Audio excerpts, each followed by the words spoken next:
दोस्तों, कई लोग कुछ सुपर पावर्स के साथ इस धरती पर जन्म लेते हैं, लेकिन कुछ लोग ऐसे होते हैं जिन्हें अचानक से ही कुछ सुपर पावर्स मिल जाती हैं। जी हाँ, अब जैसे कि आप फिल्मों में ही देख लो, कैसे हीरो पहले एक नॉर्मल लाइफ जी रहा होता है, फिर उसकी लाइफ में कुछ ऐसा होता है वो न जाने कब सुपर हीरो में बदल जाता है। लेकिन ये तो हुई फिल्मों की बातें। अगर हम असल जिंदगी में आपको बताएं कि इस तरह के कई सारे लोग मौजूद हैं जिनके अंदर अचानक से हुए हादसों की वजह से कुछ ऐसी शक्तियां आ गई जिनके बारे में जानकर कोई भी दंग रह जाएगा। इसलिए दोस्तों, आज हम आपको कुछ ऐसे ही लोगों से मिलवाने वाले हैं। तो बिना देरी किए चलिए शुरू करते हैं हमारी आज की इंटरेस्टिंग वीडियो। दोस्तों, ऐसे ही मजेदार वीडियो के लिए इस लाल कलर के सब्सक्राइब बटन को दबाकर साथ वाली घंटी पर क्लिक करके ऑल का ऑप्शन जरूर सेलेक्ट कर देना। Jason Paget. अच्छा, क्या आपने कभी सोचा है आपको कोई सब्जेक्ट बिल्कुल पसंद ना हो लेकिन अचानक से ही आपका फेवरेट बन जाए? अगर नहीं सोचा तो जरा इन जनाब से मिलिए। इनका नाम जेसन है और ये पहले एक नॉर्मल मैन की तरह ही थे, जहां ये पार्टी करते थे, अपनी लाइफ एंजॉय करते थे और इन्हें मैथ और साइंस जैसे सब्जेक्ट में कोई इंटरेस्ट नहीं था। जी हाँ, ये सबसे मेन पॉइंट है क्योंकि जादू तो इसी में छुपा हुआ है।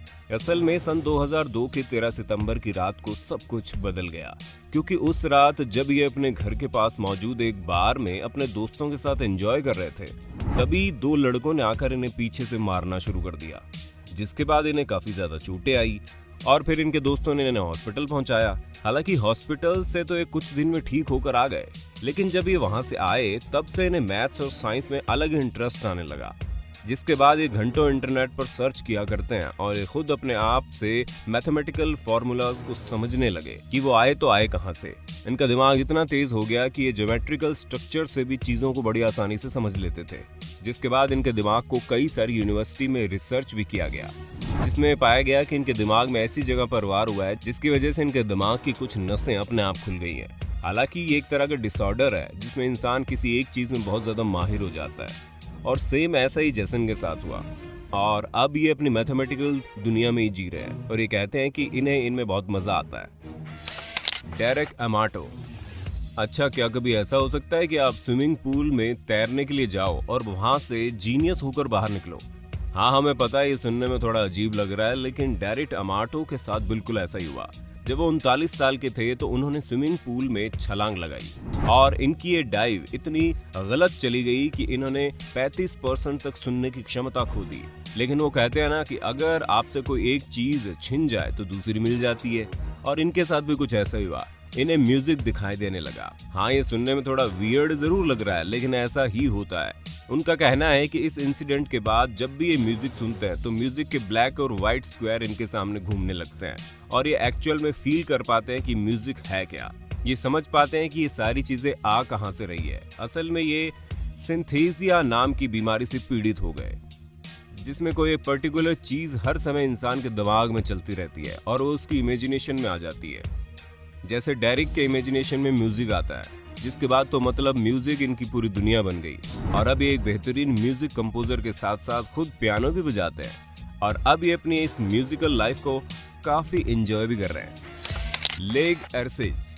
अब जिनके बारे में हम बताने जा रहे हैं उन मोहतरमा की तो बात ही अलग है, क्योंकि जहां से ये पूरी प्रैक्टिकल महिला थी और इन्हें किसी भी आर्ट या मैथ जैसे सब्जेक्ट में इंटरेस्ट नहीं था, वहीं एक दिन जब ये एक्सीडेंट की वजह से गिर गई तब से इनके ब्रेन में काफी ज्यादा इफेक्ट हुआ, जिस वजह से ये अपनी पूरी याददाश्त खो बैठी है। इन्हें ये तक याद नहीं है कि इनकी माँ कौन है और ये पूरी तरह से उन्हें भूल चुकी है। लेकिन इनकी सारी बुरी चीजें होने के साथ इनके साथ कुछ अच्छी चीजें भी हुई, जिसमें सबसे पहले ये हुआ कि ये बहुत ही बेहतरीन आर्टिस्ट बन गई और तरह तरह की आर्ट बनाती है। उसके साथ ही ये कई सारे मैथ के फॉर्मूला भी अपने आप ही सॉल्व करके रख देती है और ये म्यूजिक को भी महसूस करती है और उसके बारे में अपने माइंड में कॉन्सेप्ट बनाने शुरू कर देती है, यानी कि इन्हें म्यूजिक फील होता है। और ये सारी चीजें इनके साथ उस एक्सीडेंट के बाद होनी शुरू हुई और अब ये बिल्कुल डिफरेंट पर्सन है। लेकिन इनके साथ एक दिक्कत भी हुई है, इनको कोई भी इमोशन महसूस नहीं होता, जिस वजह से अभी कई सारे डॉक्टर्स इनकी ट्रेनिंग कर रहे हैं ताकि जल्द ये भावनाओं को महसूस करने लगे। Orlando cereal. दोस्तों, वैसे तो अगर सर पर बेसबॉल लग जाए तो ये कुछ खास एक्सपीरियंस नहीं होता और कुछ लोगों को तो भयंकर इंजरी हो जाती है, लेकिन ऑरलैंडो के साथ कुछ अजब ही हो गया क्योंकि अगस्त 1979 से पहले इनके अंदर कोई भी टैलेंट नहीं था। लेकिन उसके बाद तो इनकी पूरी दुनिया ही बदल गई। असल में हुआ ये कि जब ये 10 साल के थे तो बेसबॉल खेल रहे थे, जिसके बाद बॉल इनके सर पर लग गई और ये तुरंत बेहोश हो गए। लेकिन थोड़ी देर बाद ये अपने आप ही उठ गए और उन्होंने खेलना शुरू कर दिया, जिसके बाद उन्होंने अपनी इस चोट का कोई भी मेडिकल ट्रीटमेंट नहीं करवाया, क्योंकि इन्होंने बाकी 10 साल के बच्चों की तरह ही अपनी इस चोट के बारे में घर पर बताया ही नहीं। फिर इनके बाद इनके अंदर चेंजेस आना शुरू हो गए। इन्हें कैलेंडर की काफी अच्छी नॉलेज हो गई और ये बहुत ही अच्छे कैलकुलेशन करने लगे, जिसमें उस एक्सीडेंट के बाद हर एक दिन में कौन सी तारीख में कौन सा दिन होता है और उसके साथ उस दिन का मौसम कैसा था, ये सब कुछ इन्हें याद होने लगा, जो कि अपने आप में बहुत ही अनोखी बात थी। अलोंसो सिलेमोन्स। दोस्तों, बचपन में हुए कई सारे हादसे हमारी जिंदगी पर बहुत गहरा प्रभाव डाल देते हैं और ऐसे ही कुछ इनके साथ भी हुआ। जब ये छोटे थे तब इन्हें एक्सीडेंट की वजह से गहरी चोट लग गई, जिसके बाद इनका IQ लेवल बहुत कम हो गया। ये बाकी नॉर्मल बच्चों के हिसाब से बहुत ही ज्यादा दिमागी रूप से कमजोर हो गए। ये इतने कमजोर हो गए कि खुद से खाना भी नहीं खा पाते थे। लेकिन इसके साथ साथ इनके अंदर एक बहुत ही बेहतरीन कला आ गई और वो कुछ और नहीं बल्कि मूर्तियां बनाने की थी। जी हाँ, जब बचपन में सारे बच्चे पढ़ाई करते थे तो ये अपने आप से मूर्तियां बनाने लगते, पर ये इतनी बेहतरीन मूर्तियां बनाते कि कोई भी इन्हें देखकर दंग रह जाता था।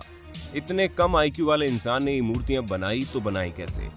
अब चाहे आप इसे कुदरत का करिश्मा कहिए या फिर कुछ और, लेकिन इनके द्वारा बनाई गई मूर्तियां वाकई लाजवाब होती हैं।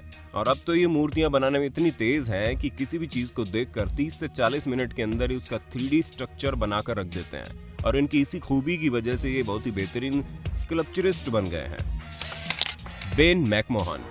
दोस्तों, ज्यादातर लोगों को लगता है कि चाइनीज काफी कठिन भाषा है, क्योंकि इनके उच्चारण के साथ साथ इसे लिखना भी काफी मुश्किल होता है। लेकिन बेन ऐसा कुछ भी नहीं मानते। असल में एक कार एक्सीडेंट की वजह से करीब 1 हफ्ता कोमा में रहे। जब ये उठे तो उन्होंने नर्स से एकदम तेज तरार तरीके से चाइनीज बोलना शुरू कर दिया, जिसे सुनने के बाद सभी लोग दंग रह गए।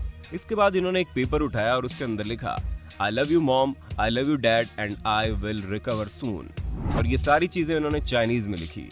इनकी ये भाषा डॉक्टर्स के साथ साथ उनके पेरेंट्स के लिए भी काफी कंफ्यूजन वाली थी, क्योंकि इन्हें बिल्कुल भी चाइनीज नहीं आती थी। यहाँ तक कि बेन को भी चाइनीज नहीं आती थी। हालांकि इन्होंने बचपन में इसे सीखा था, लेकिन आप खुद ही बताइए बचपन में सीखी ये चीज भला किसे याद रहती है, और वो भी तब जब आप उसे अपनी रोजमर्रा की जिंदगी में इस्तेमाल ही ना करते हो। लेकिन इनके अंदर तो ये हुनर अचानक से ही आ गया। यहाँ तक कि एक्सीडेंट से 3-4 दिन बाद इन्होंने इंग्लिश बोलना भी शुरू कर दिया। और जब इन्हें ऐसा लगा कि इंग्लिश से ज्यादा चाइनीज में कंफर्टेबल है, तो इन्होंने मेलबोर्न से शंघाई शिफ्ट कर लिया और अब ये वहां पर कॉमर्स की पढ़ाई करते हैं। टोनी किकोरिया। दोस्तों, जब ये 42 साल के थे तब इनकी जिंदगी पूरी तरह से बदल गई। हालांकि उससे पहले भी ये एक हेल्दी और फिट लाइफ जी रहे थे, लेकिन 1994 में जब ये एक PCO बॉक्स के अंदर अपनी माँ से बात करके निकले तो इनके ऊपर कड़कती हुई बिजली गिर गई, जिसके बाद इनकी दिल की धड़कनें बहुत ज्यादा धीमी हो गई। क्योंकि खुशकिस्मती से जो महिला इनके पीछे फोन कॉल करने का वेट कर रही थी वो नर्स थी और उसने सारी सिचुएशन संभाल ली, जिसके बाद उन्हें तुरंत हॉस्पिटल ले जाया गया और कुछ ही समय में ये पूरी तरह से ठीक भी हो गए। लेकिन इन्हें मेमोरी लॉस की प्रॉब्लम हो गई और जब डॉक्टर ने इनका एक्सरे किया तो पता चला इन्हें कुछ भी नहीं है और ये वापस अपनी जिंदगी में व्यस्त हो गए।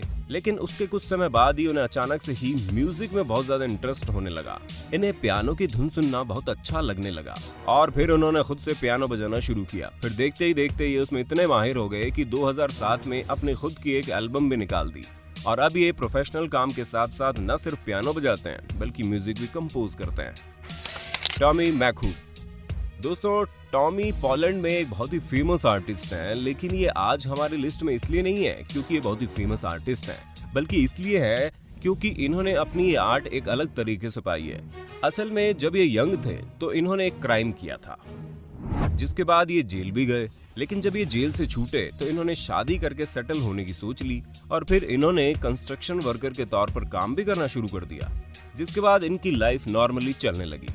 लेकिन जब ये 51 साल के हुए तो इन्हें स्ट्रोक आने शुरू हो गए, जिसकी वजह से कई बार इनकी तबीयत खराब होती चली गई। एक बार तो ये इतने ज्यादा बीमार हो गए कि बेहोश ही हो गए, जिसके बाद इन्हें हॉस्पिटल ले जाया गया। लेकिन हॉस्पिटल में ट्रीटमेंट के बाद ये ठीक हो गए तो इन्होंने देखा कि इनके अंदर काफी सारे बदलाव आ रहे हैं। इन्हें पेंटिंग का काफी शौक होने लगा और फिर इन्होंने आर्ट बनानी शुरू कर दी। ये बहुत ही बेहतरीन आर्टिस्ट बन गए, लेकिन अफसोस 2012 में कैंसर की वजह से इनकी मृत्यु हो गई।